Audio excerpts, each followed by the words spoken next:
Agustina Priscia. Nama saya Salwa Fajira. Nama saya Delia Rahmadani. Nama saya adalah Mahmud Alasa. Nama saya Fadlikan Nugraha. Nama saya Fahmi Wajaya. Saya Muhammad Raffi Akbar. Saya Dias Menggul. Assalamualaikum warahmatullahi wabarakatuh. Perkenalkan, nama saya Delia Rahmadani. Di sini saya ingin menjelaskan tentang Cisco paket tracer yang konfigurasi dasar switch dan perangkat akhir. Di sini saya kebagian untuk menjelaskan 2.1 yaitu akses Cisco iOS. Jadi langsung saja. Yang pertama, sistem operasi. Sistem operasi itu seperti yang ditunjukkan pada gambar di bagian iOS ini. Ya, langsung dengan perangkat keras komputer, dikenal sebagai kernel, bagian yang berinteraksi dengan aplikasi dan pengguna dikenal sebagai shell. Pengguna dapat berinteraksi dengan shell itu sendiri menggunakan antarmuka baris perintah CLI atau antarmuka pengguna grafis GUI. Shell itu antarmuka pengguna yang memungkinkan pengguna untuk meminta tugas-tugas tertentu dari komputer. Perintah ini dapat dilakukan melalui antarmuka CLI atau GUI. Kernel itu berfungsi sebagai penghubung antar perangkat keras dan perangkat lunak komputer, serta mengelola berbagai sumber daya perangkat keras yang digunakan memenuhi perangkat lunak. Perangkat keras, bagian fisik dari komputer termasuk komponen elektronik. Saat kita menggunakan CLI, penggunaan berinteraksi secara langsung dengan sistem dalam lingkungan berbasis teks dengan memasukkan perintah pada keyboard yang ini, yaitu ls, desktop, download, lab, support files, second drive. Lanjut, yang kedua adalah GUI. GUI atau Graphical User Interface seperti Windows. Jadi seperti Windows memungkinkan pengguna untuk berinteraksi dengan sistem menggunakan lingkup icon grafis atau dengan gambar. Namun, GUI mungkin tidak selalu dapat menyediakan semua fitur yang ada di CLI. GUI juga dapat gagal memahami kerusakan atau tidak beroperasi sesuai dengan yang ditentukan. Catatan ya, sistem operasi pada router rumahan biasa disebut firmware. Metode ini paling umum untuk mengkonfigurasi router rumahan atau dapat menggunakan GUI berbasis web. Yang ketiga adalah, apa itu tujuan sistem operasi?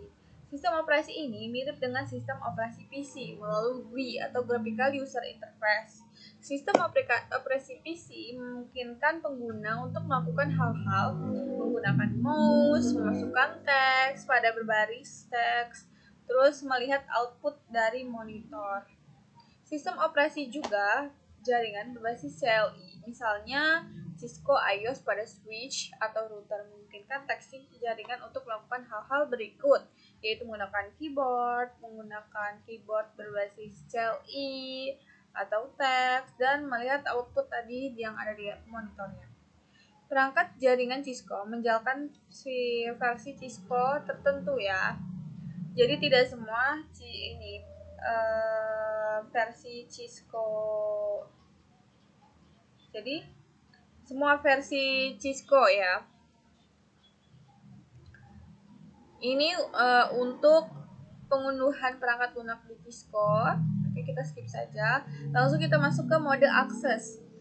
Secara default, switch akan meneruskan lalu lintas dan tidak perlu dikonfigurasi secara eksplisit agar dapat beroperasi. Misalnya dua host yang telah dikonfigurasi dan terhubung ke switch baru sama akan dapat berkomunikasi. Terlepas dari pakan bawah switch baru, semua switch harus dikonfigurasi dan diamankan. Catatan bagi ini, beberapa perangkat seperti router mungkin juga akan mendukung port tambahan lama yang digunakan untuk membuat sesi CLI dari jarak jauh melalui koneksi telepon menggunakan modern, mirip dengan koneksi konsul. Port UX berada di luar jalur dan tidak memerlukan layanan jaringan untuk dikonfigurasi atau tersedia. Lanjut, yang kelima, program emulasi terminal. Terdapat ada beberapa program emulasi terminal yang dapat Anda gunakan untuk terhubung ke perangkat jaringan, baik melalui koneksi serial, menggunakan port konsol, atau membuat koneksi SSH atau telnet. Program ini memungkinkan Anda untuk meningkatkan produktivitas dengan menyesuaikan ukuran jendela, mengubah ukuran font, dan mengubah skema warna. Ya, ini adalah setiap program yang ada di layar antarmuka, yaitu Dempool, Premtera, dan Searchword ini. Oke, baiklah, sekian. Sebenarnya sudah selesai presentasi atau penjelasan modul 2 konfigurasi dasar switch dan perangkat akhir, yaitu 2.1 akses Cisco iOS. Selebihnya atau selanjutnya saya alihkan ke teman saya.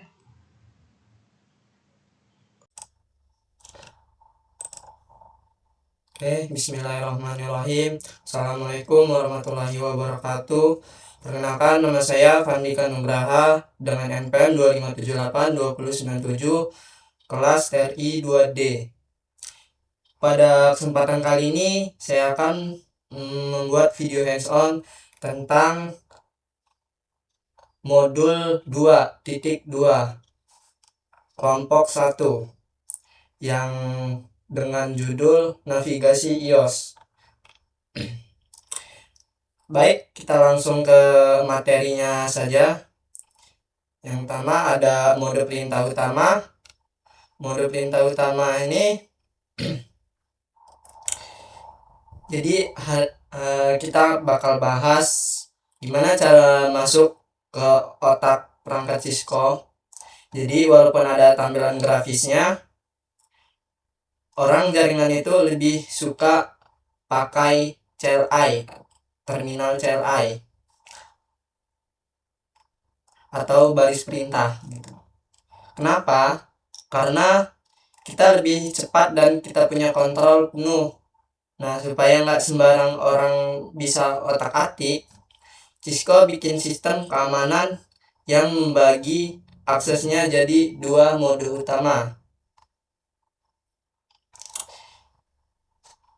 Ibaratkan rumah, yaitu user access mode ini atau user access mode. Nah, itu ibaratkan kayak ruang tamu. Kita cuma bisa lihat status dasar perangkat, tapi nggak boleh geser mejanya gitu, atau ganti cat tembok, kan mustahil gitu kan. Tandanya itu gampang. Promnya biasanya diakhiri dengan simbol tanda panah seperti ini ya, tanda panah ini. Kalau mau jadi tuan rumah yang bisa ngatur segalanya, kita harus masuk ke mode access istimewa ini atau privilege access mode. Di sini kita baru bisa akses perintah konfigurasi yang tinggi, cirinya berubah. Yang tadinya tanda panah sekarang jadi tanda pagar. Nih, simbolnya menjadi tanda pagar. Jadi kalau sudah lihat tanda pagar, berarti kalian sudah punya kunci akses penuh ke perangkatnya. Lalu selanjutnya, pertama ada mode eksekusi pengguna. Ini level paling rendah ya, makanya sering dibilang mode hanya lihat. Kenapa? Karena di sini kita cuma bisa mengecek hal-hal dasar saja, nggak bisa ganti settingan sama sekali. Gitu. Kalau di layar untuk muncul tulisannya seperti ini, yaitu beralih ini sama saja dengan switch ya. Nah, ini anggap saja switch beralih ini diakhiri dengan tanda panah, dan ada router diakhiri dengan tanda panah. Nah, berarti kalian masih di level mode eksekusi pengguna. Nah, lalu ada mode eksekusi istimewa. Nah, di sini kekuatan penuhnya kita bisa akses semua fitur, bisa monitoring secara mendalam, dan yang paling penting kita bisa mulai mengonfigurasi atau mengatur perangkatnya. Nah, cirinya jelas berbeda, yaitu tanda panahnya sudah berubah menjadi tanda pagar. Nah, seperti ini. Ini anggap saja switch ya. Nah, switch diakhiri dengan tanda pagar dan ada router diakhiri dengan tanda pagar. Nah, jadi kalau sudah masuk ke tanda pagar itu kalian sudah punya kendali penuh. Lalu selanjutnya kalau tadi kita cuma di pintu depan, sekarang kita masuk ke ruang kendali utamanya yang namanya global configuration mode. Nah, di sini apapun yang kita ubah bakal berpengaruh ke seluruh sistem perangkat tersebut. Tandanya ada tulisan nih seperti ini. Ada switch, buka kurung, config, tutup kurung, dan diakhiri dengan tanda pagar setelah nama perangkat gitu. Tapi kalau kita mau ngatur bagian yang lebih spesifik lagi, kita masuk ke mode yang namanya sub konfigurasi. Ibaratkan kalau global config itu satu rumah, sub konfigurasi ini kita lagi masuk ke kamar-kamarnya. Contohnya ada dua yang paling sering dipakai, yaitu mode konfigurasi saluran atau LAN mode. Nah, ini kalau kita mau mengatur keamanan akses kayak pasang password buat kabel konsol atau akses jarak jauh seperti SSH atau telnet. Nah, promnya berubah menjadi config line gitu. Seperti ini. Dan ada mode konfigurasi antarmuka yaitu interface mode. Ini kalau kita mau mengatur port-port atau colokan yang ada di router atau switch, promnya bakal tertulis yaitu config if. Nih, seperti ini. Switch kurung config strip if diakhiri dengan tanda pagar. Nah, lalu sini langkah selanjutnya ada bernavigasi antar mode iOS. Nah, kita ingin pindah antar mode tadi, misalnya dari user mode ke privilege mode, kita ketik saja menggunakan perintah enable. Gunakan perintah disable privilege access mode untuk kembali ke mode access pengguna. Untuk masuk dan keluar dari mode konfigurasi global, gunakan perintah yaitu configure terminal atau privilege access mode untuk kembali ke mode access istimewa atau privilege mode. Masukkan perintah exit global config mode. Nih, kurang lebih seperti ini. Nih. Dia menggunakan perintah exit, dia akan kembali ke config. Nah, lalu ada mode konfigurasi yang lainnya menggunakan perintah n seperti ini. Nah, dia n ini mengakhiri dengan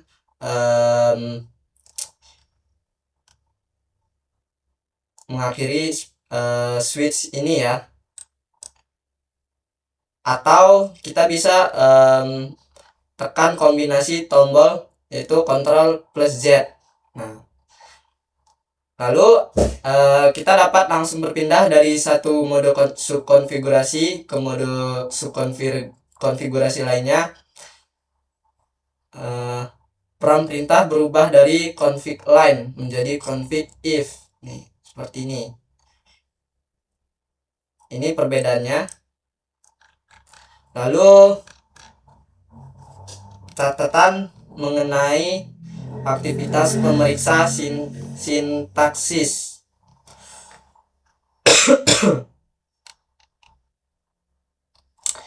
Nah, setelah itu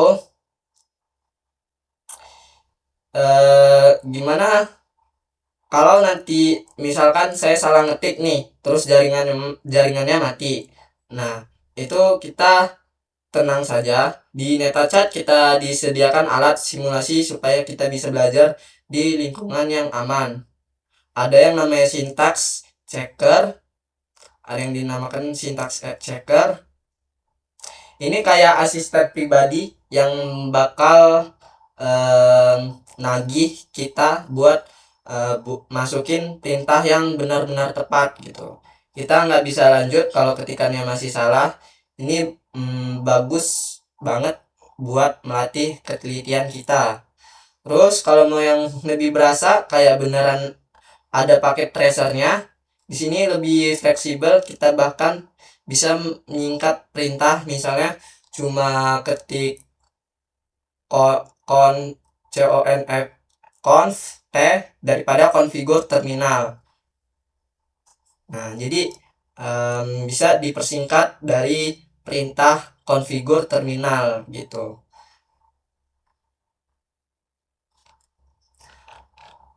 Terus ada pemeriksa sintaksis navigasi antar mode iOS.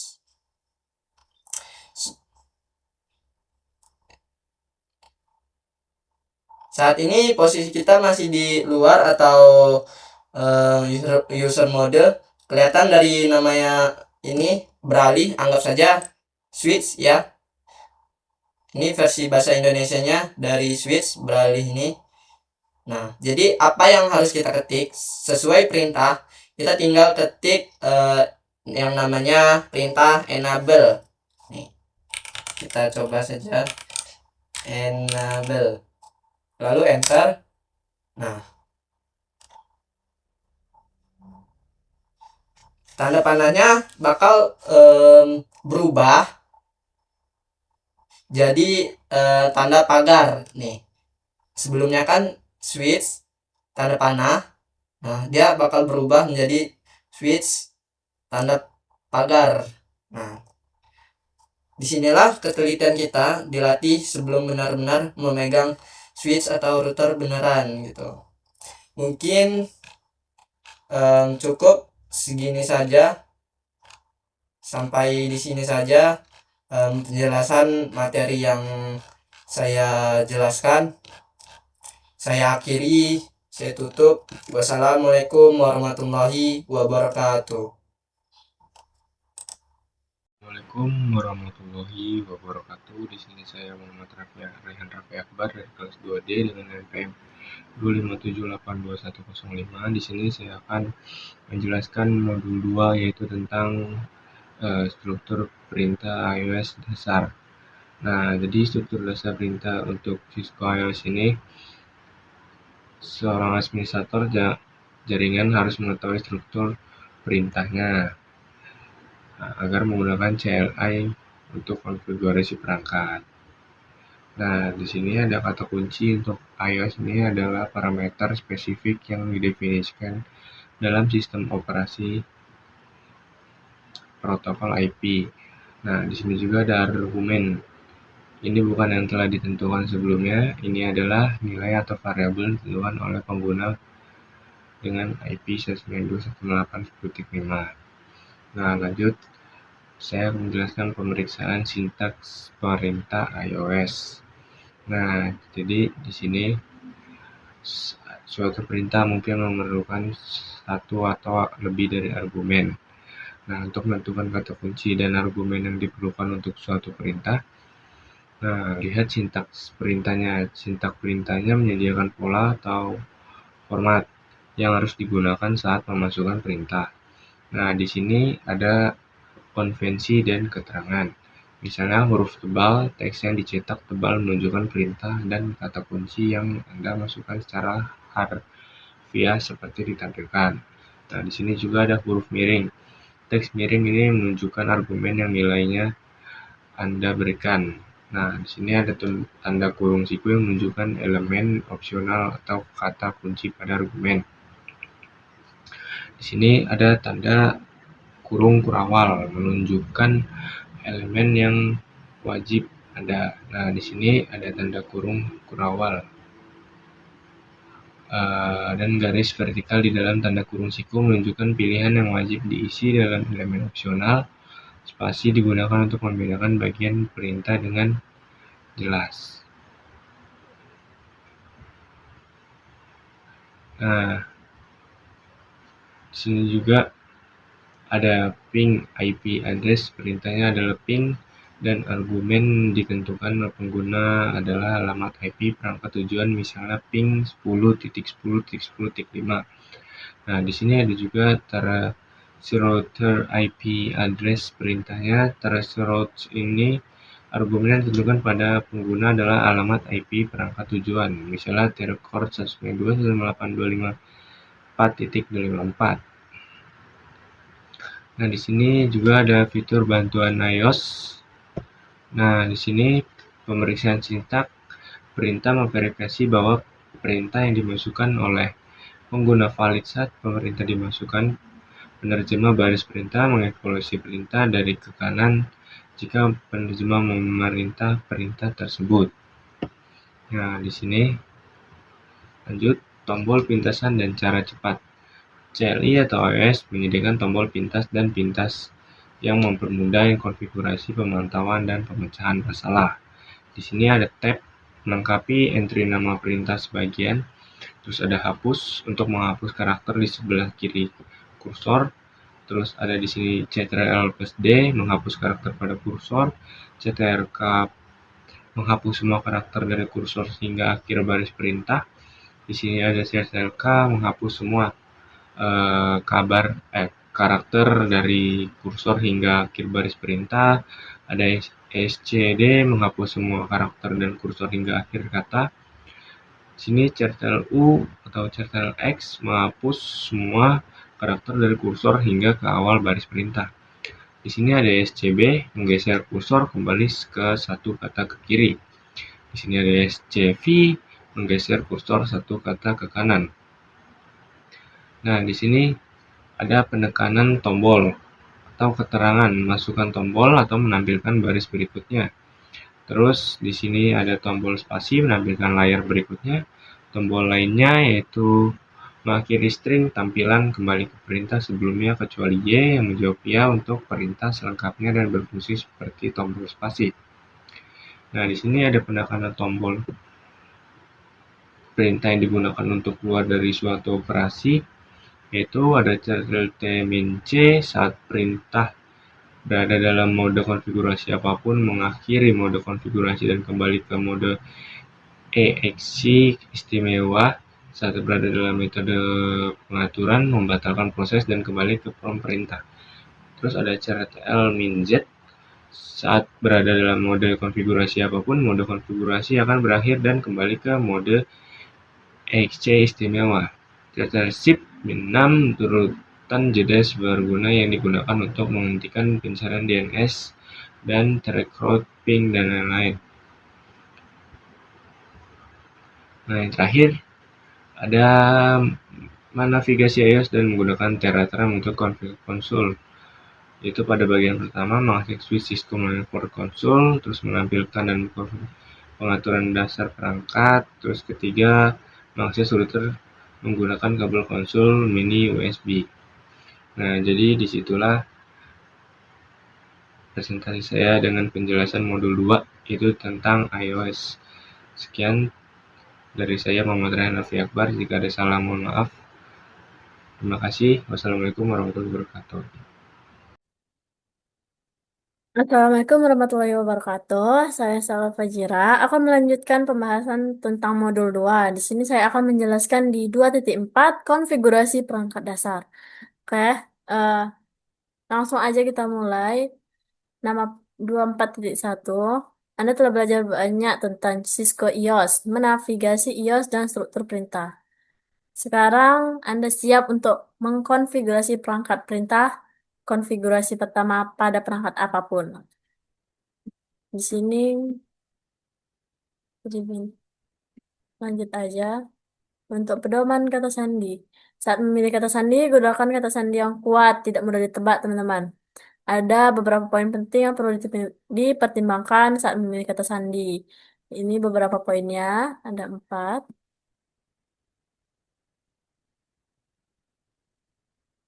Lalu konfigurasi kata sandi. Di sini kita di diberikan contoh untuk perintah konfigurasi kata sandinya dan konsol 0, password Cisco, login, dan end. Lanjut untuk enkripsi kata sandi. Pertama kita tuh harus masuk ke konfigurasi terminalnya. Habis itu kita lanjut ke service password encryption-nya. Oke. Nah, nanti ini kalau kita menggunakan Sauruning, semua passwordnya sudah ada, teman-teman, sudah terlihat gitu. Oke, langsung kita ke pesan. Pesan spanduk. Meskipun memerlukan kata sandi, adalah salah satu cara untuk menjauhkan personel yang tidak berwenang dari jaringan. Sangat penting untuk menyediakan metode untuk menyatakan bahwa hanya personel yang berwenang yang boleh mencoba mengakses perangkat, gitu, teman-teman. Ini untuk langkah-langkah untuk mengkonfigurasi spanduk di Softflow ya, teman-teman. Pertama itu kita masuk ke configure terminal, terus langsung ke banner mode-nya, authorized access only, teman-teman. Nah, di sini nanti teman-teman bisa melihat contohnya. Lalu di 24.7 memeriksa sintaks konfigurasi perangkat dasar. Nah, tetap nama perangkat, akses mode akses, pengguna aman, akses VTY yang aman, inskripsi semua kata sandi teks biasa, tampilkan spanduk login. Oke. Sepertinya sudah. Kalau untuk 2.4 ini mengenai kata sandi ya, teman-teman. Kayak mulai dengan huruf, tidak mengandung spasi, akhiri dengan huruf atau digit, gunakan hanya huruf, angka dan tanda hubung, panjangnya kurang dari 64 karakter gitu, teman-teman. Untuk ininya langkah-langkahnya juga di sini untuk eh, pertama kita masukkan hostname-nya, configure terminal, semua itu diawali dengan configure terminal, teman-teman. Lalu masuk ke hostname, buat nama hostname-nya, begitu. Lalu untuk memasukkan kata sandinya, ke configure terminal lagi, baru masukkan perintah line console 0. Baru passwordnya misalnya Cisco, login, dan end. Baru itu exit, teman-teman. Lalu untuk perintah enable secret password global config-nya itu teman-teman bisa masuk ke configure terminal, lalu enable secret class, exit gitu, teman-teman. Ini juga sama aja sih untuk kata sandi. Cara langkah-langkahnya tetap sama seperti yang tadi. Semua itu diawali dengan configure terminal, teman-teman. Lalu untuk melihat kata sandi, memverifikasi kata sandi itu show running config, teman-teman, perintahnya. Jadi di sini kita bisa melihat password kita yang udah kita ubah itu apa aja gitu. Sudah selesai. Mungkin sekian video penjelasan tentang konfigurasi perangkat dasar dari saya. Saya akhiri. Wassalamualaikum warahmatullahi wabarakatuh. Oke, saya mau Alasan sini akan membahas bagian 2.5, yaitu adalah save configuration atau menyimpan pengaturan. Pada sesi ini kita akan membahas tentang bagaimana mengolah konfigurasi pada switch, khususnya cara menyimpan, mengubah, dan mencatatkan konfigurasi agar tidak hilang dan tetap bisa digunakan kembali. Oke, pada bagian pertama yaitu pengaturan file. Setelah kita melakukan konfigurasi pada switch, konfigurasi tersebut awalnya hanya tersimpan saja di running config. yaitu konfigurasi yang aktif pada saat ini di dalam RAM. Masalahnya, RAM itu sifatnya hanyalah sementara. Jadi, kalau router atau perangkatnya kita matikan atau di restart, maka semua pengaturan yang telah kita simpan kita lakukan akan hilang dan sangat menyakitkan rasanya. Karena sudah capek-capek mengatur sana sini, tapi semuanya akan hilang begitu saja. Jadi untuk menghindari itu, kita harus menyimpan konfigurasi ke startup config yang ada di NVRAM atau penyimpanan permanen pada perangkat jaringan seperti switch. Perintah yang digunakan adalah copy running config startup. Dengan perintah ini, konfigurasi yang sedang berjalan akan disimpan secara permanen sehingga tetap ada setelah di reboot.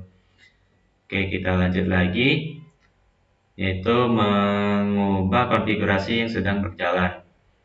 Konfigurasi yang sedang berjalan bisa diubah langsung melalui CLI, yaitu CL atau melalui teks langsung seperti command prompt. Setiap perubahan yang kita lakukan akan langsung mempengaruhi sistem karena kita bekerja pada running config. Namun, perubahan ini belum tentu kalau perangkat kita mati sebelum disimpan. Perubahan tersebut maka akan hilang begitu saja. Seperti telah dibahas tadi, yaitu pengaturannya hanya tersimpan di RAM saja, bukan di dalam NVRAM. Jadi setelah melakukan perubahan yang penting, harus selalu ingat untuk menyimpan kembali ke dalam startup config. Lanjut lagi, ini video tutorialnya, mungkin translate-nya saja. Selain disimpan di perangkat konfigurasi,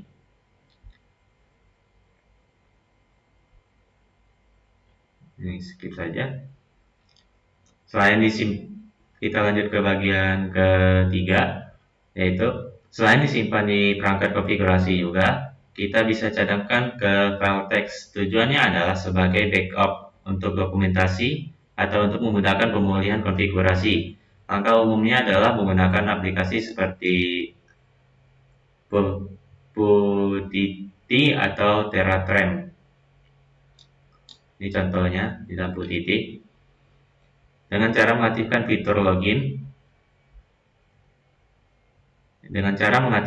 fitur login. Menggunakan perintah show running config lalu simpan hasil output ke text file. File ini bisa diedit dan digunakan kembali jika diperlukan. Oke, lanjut lagi, yaitu mengembalikan konfigurasi.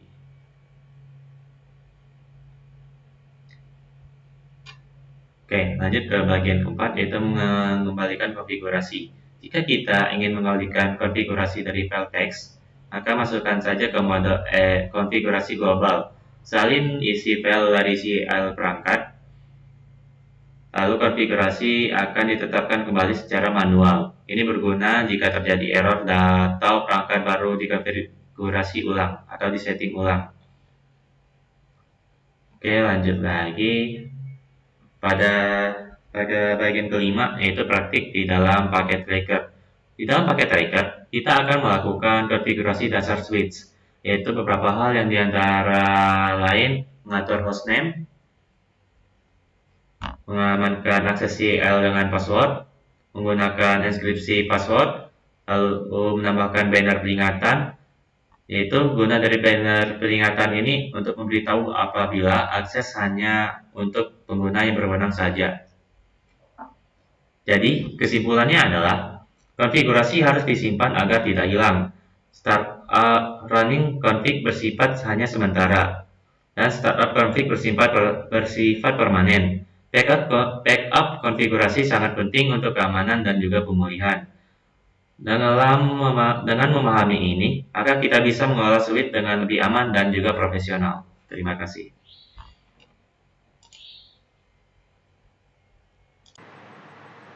Oke, Assalamualaikum warahmatullahi wabarakatuh. Di sini saya Ervan Wisnuwanjaya akan menjelaskan ya apa itu alamat IP dan juga port. Oke, yang pertama di sini yaitu alamat IP ya. Nah, alamat IP itu ibaratkan seperti alamat rumah ya di dunia internet. Jadi setiap perangkat, baik itu HP, laptop, komputer, itu pasti punya alamat IP. Lalu untuk fungsinya itu ya supaya data itu tahu mau dikirim kemana gitu. Ini contohnya seperti misalnya ada IP 192, 168, 1.1. Nah, itu artinya eh, alamat unik itu untuk suatu perangkat di jaringan gitu. Nah, penggunaan alamat IP ini adalah dengan cara memungkinkan perangkat saling menemukan, membangun dan komunikasi ujung ke ujung di internet. Setiap perangkat akhir pada jaringan harus dikonfigurasi menggunakan alamat IP. Nah, ini contohnya nih. Ada komputer, printer jaringan, telepon, kamera keamanan, ponsel pintar, dan juga perangkat genggam seluler. Nah, untuk selain alamat IP4, subnet mask juga diperlukan. Oh, ya udah. Nah, ini contohnya nih ya, IP-nya nih. Dan juga default gateway. Oke. Nah, untuk port ya. Eh kalau ibaratkan kata yang singkat itu port itu kayak pintu gitu ya. Kalau IP itu adalah rumah, nah portnya itu tuh pintu di rumah itu gitu kan. Nah, dalam suatu perangkat itu pasti ada banyak port. Nah, setiap port digunakan untuk layanan yang berbeda gitu. Nah, nih, komunikasi jaringan membantu pada antar muka akhir atau muka pada jaringan dan kabel yang menghubungkannya. Setiap antar muka fisik memiliki spesifikasi atau standar yang mendefinisikannya. Kabel yang terhubung ke antar muka harus dirancang agar sesuai dengan standar fisik antar muka tersebut. Jenis media jaringan kabel terpilih. Nah, berbagai jenis media jaringan itu memiliki fitur dan manfaat yang berbeda ya. Jadi tidak semua media jaringan itu punya karakteristik yang sama gitu kan. Nah, ini ada beberapa perbedaan ya antara berbagai jenis media yaitu atau port ya. Yaitu jarak yang ditempuh media transmisikan sinyal dan sukses, lingkungan tempat yang akan dipasang dan sebagainya. Nah, untuk contohnya itu di dalam port itu ya seperti contohnya nih ada port 80 yang biasanya digunakan untuk web HTTP. Lalu ada 443 yang biasanya digunakan untuk web aman ya seperti HTTPS dan juga ada port 21 ya untuk transfer transfer file ya FTP. Jadi ibaratkan port itu seperti mau masuk lewat pintu mana gitu kan. Oke. Lalu saya akan berikan sedikit contoh ya. Semisal ada IP kan rumah ya, alamat rumah. Kalau portnya kan pintu, nomor pintu. Nah, contohnya itu semisal bisa kayak IP-nya nih 192, 168, 1.1. Nah, untuk portnya itu 80 gitu kan. Nah, dia akan mengirim data ke rumah dalam IP 192, 168, 1.1. Lalu masuknya yaitu lewat pintu nomor 80. Nah, contohnya nih di dalam kehidupan nyata itu semisal kita akan membuka Google ya. Semisal kita membuka Google, itu HP itu eh, mengirim permintaan ke server Google. Server server itu punya IP ya atau alamat. Lalu portnya itu menggunakan port 443 ya, yaitu HTTPS. Jadi data itu bisa sampai dengan tepat karena ada alamat IP-nya dan juga ada tujuan layanan.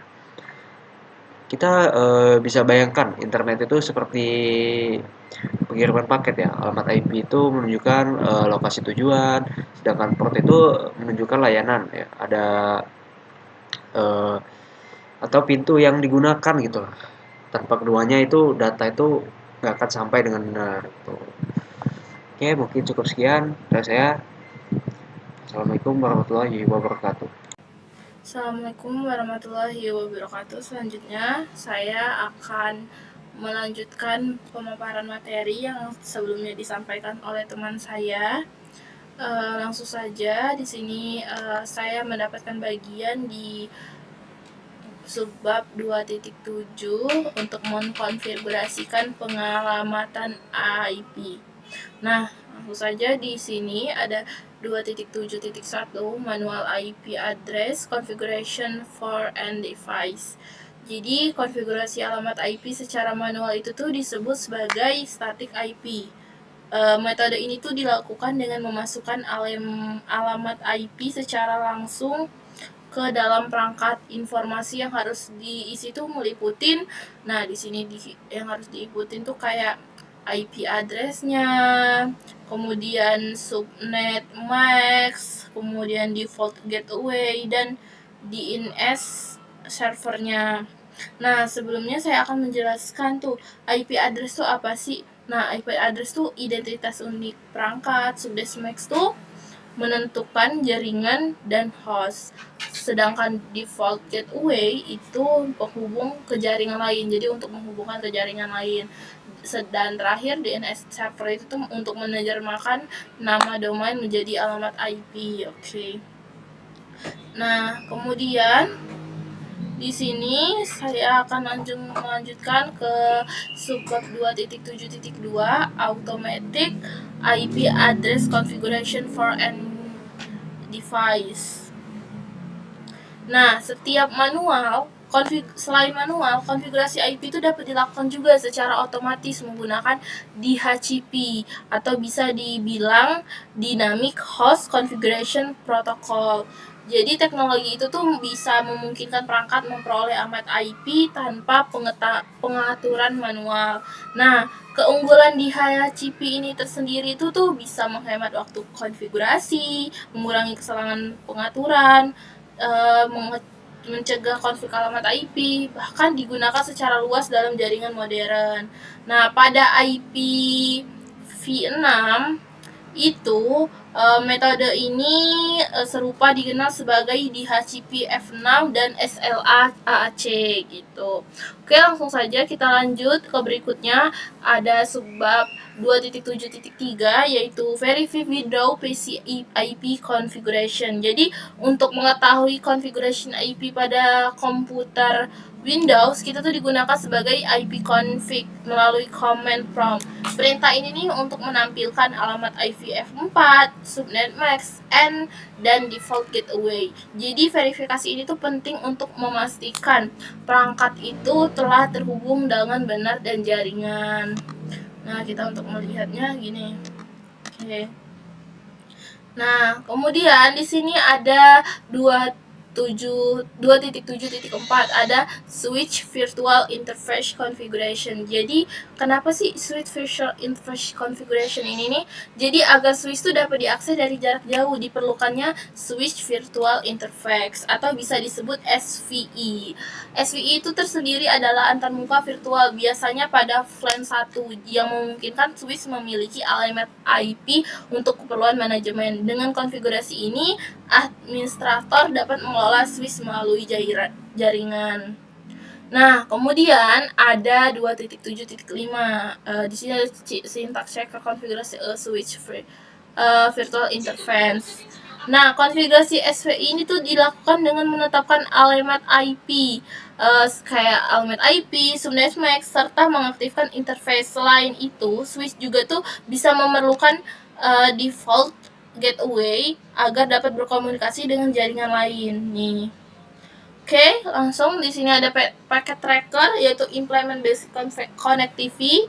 Jadi di sini dengan simulasi paket tracker, langkah-langkah yang dilakukan meliputi seperti mengkonfigurasi switch NPC, kemudian menetapkan alamat IP, menverifikasi konfigurasi, dan menguji konektivitas penggunaan perintah ping. Nah, jika perangkat ini saling merespon, maka jaringan itu telah berfungsi dengan baik. Oke, kemudian kita pencet. Nah, sudah. Nah, di sini untuk terakhir saya akan menjelaskan kesimpulan yang telah saya sampaikan. IP address itu adalah identitas unik dalam jaringan. Konfigurasi IP itu dapat dilakukan secara manual maupun otomatis menggunakan DHCP. Perintah IP config digunakan untuk verifikasi. SVI memungkinkan switch dikelola secara remote. Dan konektivitas itu tuh jaringan dapat diuji melalui simulasi paket tracker. Oke, sekian saya rasa cukup yang bisa saya sampaikan. dan akan dilanjutkan ke 2.7.8 yang akan disampaikan oleh rekan saya. Ya, saya Dias Ferul dari kelas 2D. Saya akan melanjutkan penjelasan dari saya. Ini saya akan menjelaskan tentang tes the interface assessment. Ya,